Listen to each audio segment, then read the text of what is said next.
ही मुझसे बोली, सुनो, अगर मैं तुम्हें किसी और के साथ डिनर और फिल्म के लिए बाहर जाने को कहूँ तो तुम क्या कहोगे? मैं बोला, मैं कहूंगा कि अब तुम मुझे प्यार नहीं करती। उसने कहा, मैं तुमसे प्यार करती हूँ, लेकिन मुझे पता है कि ये औरत भी आपसे बहुत प्यार करती है और आपके साथ कुछ समय बिताना उनके लिए सपने जैसा होगा।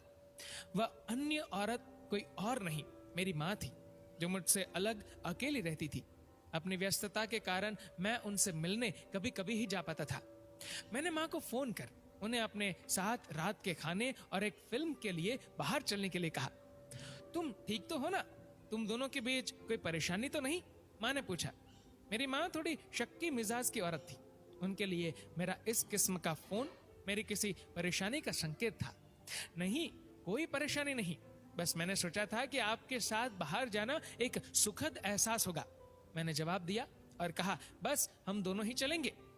उन्होंने इस बारे में एक पल के लिए सोचा और फिर कहा, ठीक है। शुक्रवार की शाम को जब मैं उनके घर पहुंचा तो मैंने देखा कि वह भी दरवाजे पर इंतजार कर रही थी। वो एक सुंदर पोशाक पहने हुई थी और उनका चेहरा एक अलग सी खुशी में चमक रहा था। कार में माँ ने कहा, मैंने अपने फ्रेंड्स को बताया कि मैं अपने बेटे के साथ बाहर खाना खाने के लिए जा रही हूँ। वे काफी प्रभावित थी।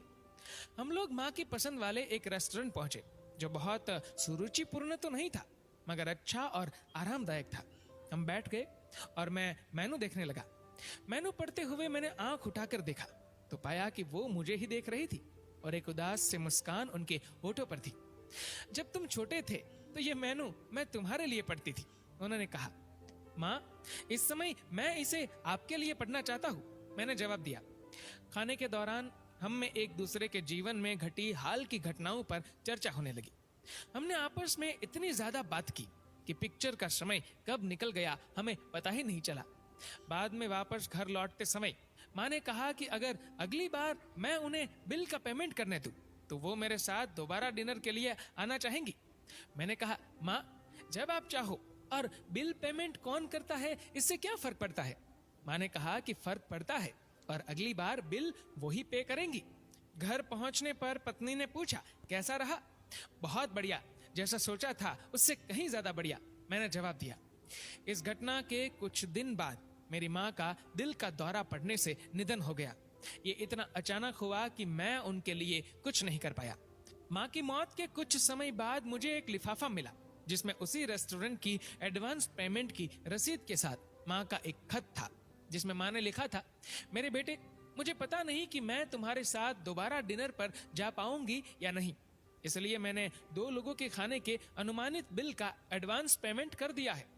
अगर मैं नहीं जा पाऊं तो तुम अपनी पत्नी के साथ भोजन करने जरूर जाना। उस रात तुमने कहा था ना कि क्या फर्क पड़ता है।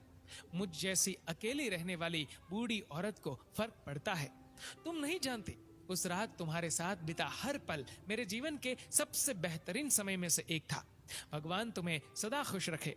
आई लव यू, तुम्हारी माँ। उस पल मुझे अपनों को समय देने और उनके प्यार को महसूस करने का महत्व मालूम हुआ। जीवन में कुछ भी आपके अपने परिवार से भी ज्यादा महत्वपूर्ण नहीं है। ना व्हाट्सएप, ना फेसबुक, ना मोबाइल, ना लैपटॉप और ना ही टीवी। अपने परिजनों को उनके हिस्से का समय दीजिए, क्योंकि आपका साथ ही उनके जीवन में खुशियों का आधार है। इस मैसेज को उन सब व्यक्तियों के साथ शेयर कीजिए जिनके बूढ़े माता पिता हो, जिनके छोटे बच्चे हो और जिनको प्यार करने वाला और जिनका इंतजार करने वाला कोई हो, क्योंकि धन तो आता जाता है मगर अपने गए तो लौट के नहीं आते।